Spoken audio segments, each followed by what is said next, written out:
warahmatullahi wabarakatuh. Perkenalkan, nama saya Ira Rianti dengan NIM 1833401, kelas Imunologi L. Di sini saya akan menjelaskan peran antibodi pada fase efektor sistem imun humoral.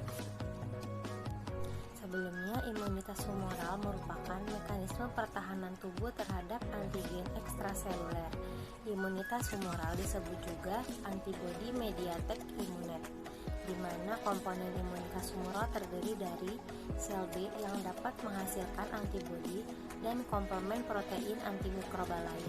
Pada awalnya, antibodi ini menempel di sel B yang bertindak sebagai reseptor atau bagian yang mengenali antigen yang pertama kali.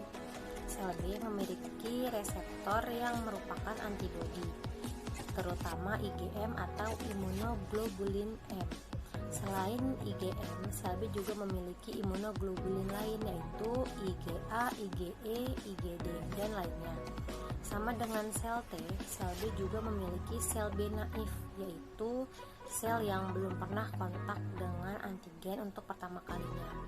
Sel B ini setelah ia kontak dengan antigen dapat mengalami aktivasi atau proses aktivasi yang dilanjutkan mengalami proses polimerasi dan diferensiasi.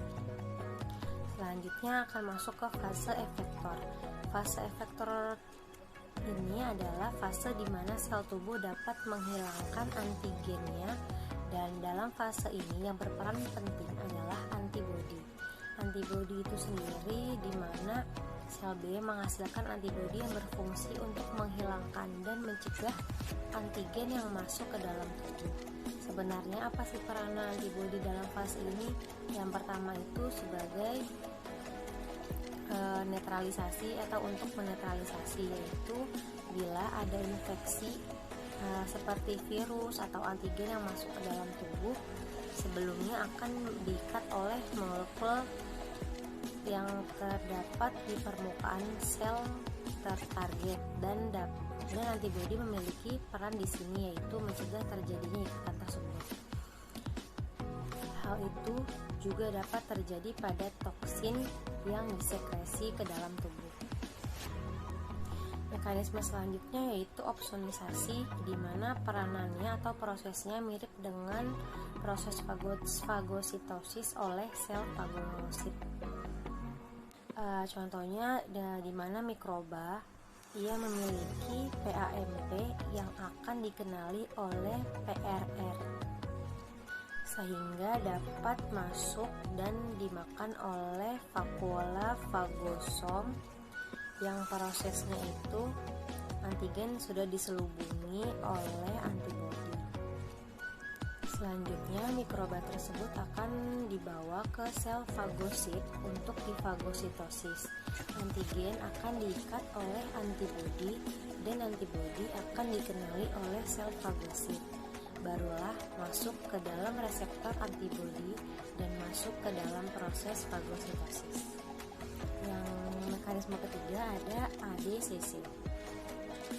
Mekanisme selanjutnya ada ADCC atau antibody independent cellular cell.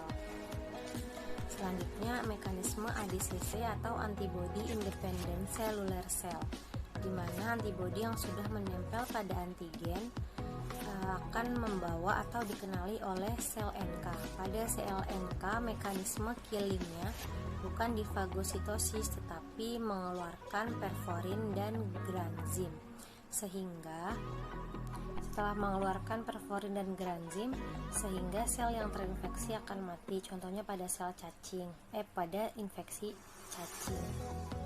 Fase mekanisme terakhir yaitu ada aktivasi komplement, di mana merupakan mekanisme dengan menghilangkan antibodi, sehingga komplement harus diaktifasi terlebih dahulu, di mana antibodi yang terlihat di permukaan antigen akan dapat mengaktifasi protein dan komponen di sistem aktivasi komplement tersebut.